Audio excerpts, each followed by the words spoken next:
Hello बच्चों। आज हम लोग पढ़ेंगे BA part 1 paper 2A Asia regional study में agriculture in China.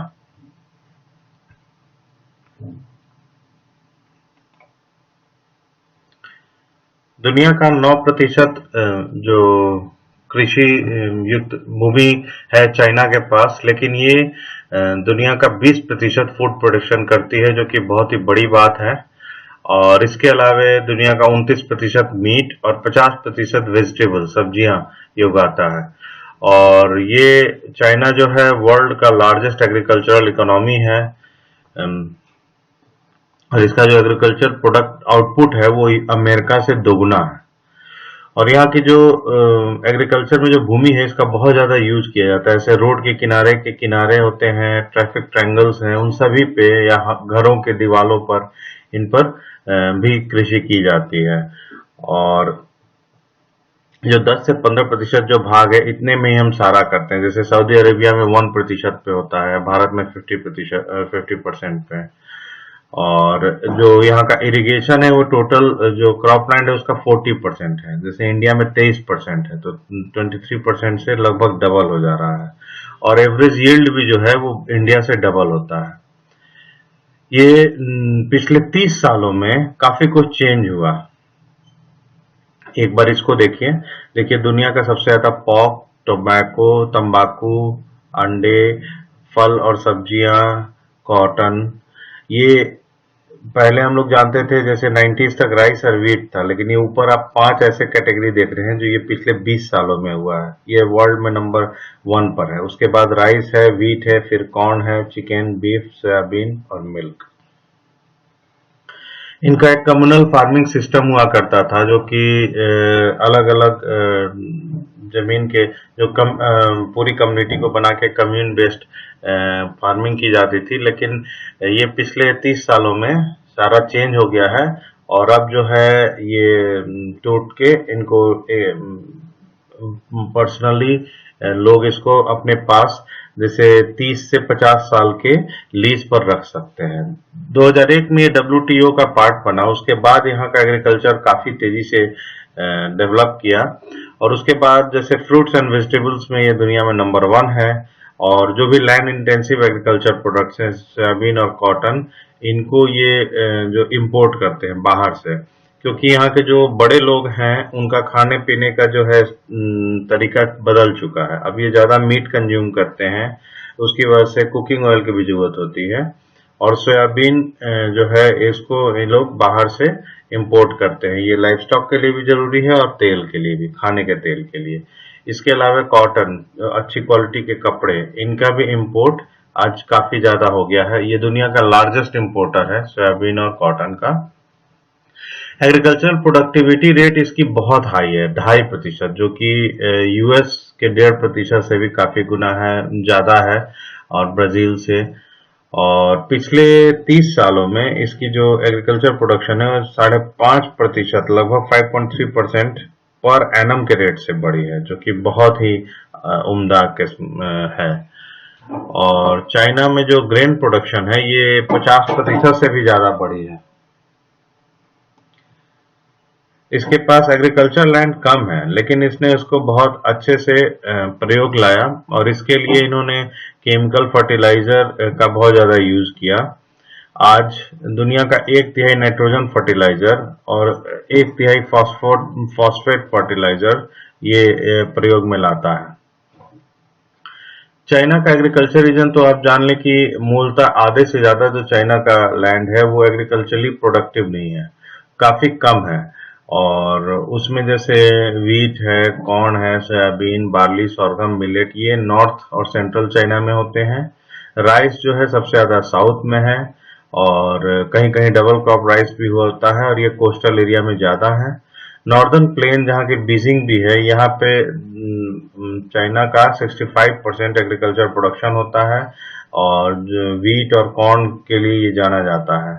यांगसे river delta भी बहुत इंपॉर्टेंट है, जहाँ के 3 करोड़ की जनसंख्या पूरी तरह से कृषि में आधारित है। और ये शंघाई और इसके आसपास के क्षेत्र पर है निर्भर। और मैकेनाइज्ड एग्रीकल्चर यानी कि मशीन का प्रयोग नॉर्थ चाइना में काफी ज्यादा है। और चाइना का बहुत बड़ा पार्ट तो प्लेट्यू और माउंटेन का रीजन है, तो वहां पर राइस हो सकता है, वीट के लिए मुश्किल है। फिर किंगाई प्रोविंस है जहाँ की ज्यादा कुछ नहीं होते हैं, लेकिन ग्रीन हाउस बनाकर वहां भी फ्रूट्स एंड वेजिटेबल्स कल्टीवेशन किए जाते हैं। आप देख सकते हैं, जैसा मैंने बताया कि चाइना का आधा से कम भाग जो है जहाँ की कृषि होती है, उसमें सबसे गहन कृषि बीजिंग और शंघाई के इन क्षेत्रों के बीच में होती है।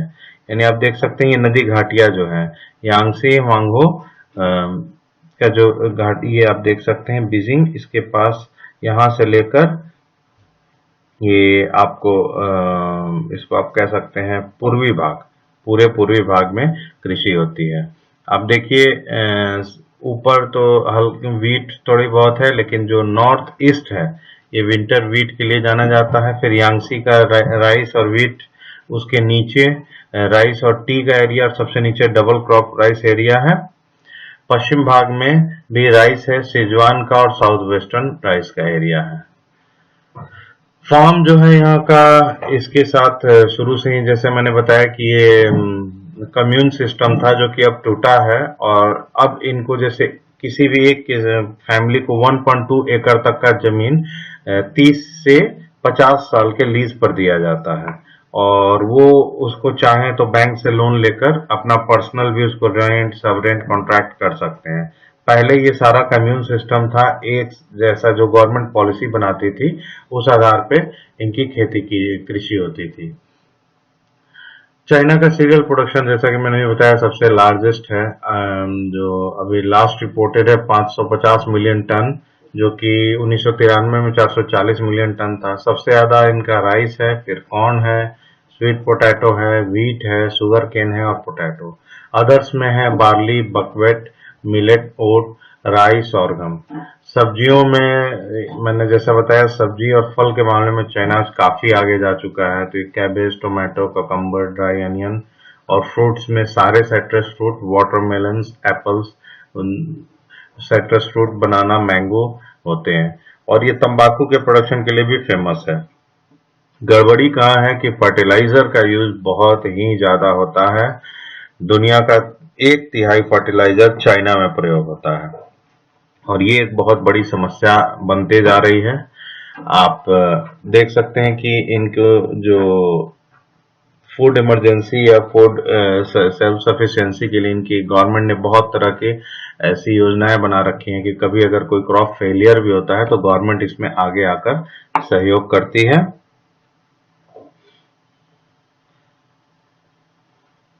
फार्मर्स की स्थिति देखी जाए तो लगभग 1/3 जो जनसंख्या है वो फार्मिंग में इन्वॉल्व है, जो कि आज लगभग 700 मिलियन यानी कि लगभग 70 करोड़ लोग जो हैं ये फार्मिंग में जुड़े हुए हैं। और लेकिन दुर्भाग्य ये है कि ये जितना इनकी अर्निंग है उतना ही इनका खर्च भी है। मतलब इन फार्मर्स को कोई बहुत ज्यादा इनकी आर्थिक स्थिति अच्छी नहीं होती है। अगर ये 5,000 युआन पर एनम कमाते हैं तो इसमें से 3,000 ये टैक्सेस और फीस वगैरह और सारी चीजों में देते हैं, 2,000 बाकी चीजों में चला जाता है। इंपोर्ट्स के मामले में देखा जाए तो जैसा कि मैंने कहा कि इनके खाने पीने का तरीका बदल चुका है, तो इन्होंने कुछ चीजों का इंपोर्ट जैसे सोयाबीन और कॉर्न, खास करके लाइव स्टॉक को खिलाने पिलाने के लिए, फिर पहनने के अच्छे क्वालिटी कॉटन का इंपोर्ट, ये इनका बढ़ गया है क्योंकि इनका लाइफस्टाइल प्योर वेजिटेरियन से चेंज हो गया है। अब प्रॉब्लम्स कहाँ है, तो जैसे मैंने कहा कि दुनिया का 1/3 पेस्टिसाइड, फर्टिलाइजर और ये सारी चीजें यहाँ यूज होती हैं जो कि बहुत ही खराब है, और ये कहीं ना कहीं इनके लैंड की प्रोडक्टिविटी को अब डाउन करेगा। और जैसा 1/3 जो जनसंख्या है उसकी स्थिति बहुत खराब है, $2 प्रति दिन से कम है, तो इकोनॉमिक डिस्पैरिटी है। तो ये देखा गया है कि 1981 से 2005 के बीच में बिलो पॉवर्टी लेवल जो लोग थे 84% से घट के 16% हो गए। लेकिन जब यहाँ का गिनी कोफिशिएंट काउंट किया गया तो देखा गया कि ये 29 से बढ़ के 42 हो गया, यानी inequality of income among farmers and among urban people बहुत ज्यादा हो गया है। तो ये एक सीरियस इशू है। फिर जैसे मैंने आपको बताया कि खाने पीने का जो तरीका और प्रोसेस्ड फूड चेंज होने की वजह से ये इनके डायट्री चेंज होने की वजह से होता क्या है कि जो नॉर्मल पानी का जो जरूरत होता था, जैसे कि 1 किलो वीट बनाने के लिए अगर 2000 लीटर पानी का प्रयोग होता है, तो वही बीफ या कोई मीट के लिए 16,000 लीटर पानी की जरूरत होती है। और मैं जैसा कि आपको बता दें कि चाइना का सिर्फ 35 से 40% एरिया है जहां वाटर टेबल ठीक है। तो पानी, ग्राउंड वाटर एक बहुत बड़ी समस्या होने जा रही है चाइना के लिए। और आगे के हिसाब से अगर गवर्नमेंट ने ठीक से प्लान नहीं किया तो एक बहुत ही बड़ी समस्या हो जाएगी। और जो नॉर्थ चाइना है, यहाँ लगभग आधी जनसंख्या रहती है और वहां पे मेज, व्हीट, वेजिटेबल्स आदि ग्रो किए जाते हैं, लेकिन ग्राउंड वाटर का इतना ज्यादा प्रयोग है कि जहां पर सबसे ज्यादा जनसंख्या है वहीं पर ग्राउंड वाटर डाउन होते जा रहा है। उसके बाद फिर जो कम्यून के एरिया बनाए गए थे, इनका जो होल्डिंग थी, जैसे कि पहले 30 साल था, 50 साल, तो मान लीजिए 79 में इनका ये योजना चेंज हुई, तो अगले 10 सालों में लैंड होल्डिंग जब लीज का सिस्टम चेंज होगा तो आगे क्या होगा, ये अभी तक कुछ भी कहना मुश्किल है। कोई किसान उसको पर्सनली यूज कर सकता है या नहीं, या सिर्फ सरकार के अधीन रहेगा, तो ये बहुत बड़ी समस्या होने वाली है। ग्रेन की सिक्योरिटी अभी तो गवर्नमेंट एश्योर करती है, लेकिन जो बहुत हाई वैल्यू के जो हॉर्टिकल्चरल क्रॉप है वहां पे टैक्सेशन भी ज्यादा है, तो ये भी एक समस्या है यहाँ की। और जैसा कि रिसोर्स स्कार्सिटी मैंने अभी बताया, फिर एग्रीकल्चर पोल्यूशन, जैसे कि चाइना के लिए बहुत फेमस था वाटरमेलन एज लैंड माइन। जैसे वाटरमेलन में ये लोग ऐसे केमिकल्स प्रयोग करते थे कि वो ब्लास्ट कर जाता था, और इस तरह के कई बीन्स के साथ आई थी समस्या, वो फटती थी क्योंकि इनमें ये लोग केमिकल ज्यादा यूज करते थे। तो इसको देखने वाली बात है। फिर रूरल अर्बन जो इनकम गैप, जो गिनी कोफिशिएंट मैंने कहा, इस पर भी इनको काम करने की आवश्यकता है। धन्यवाद।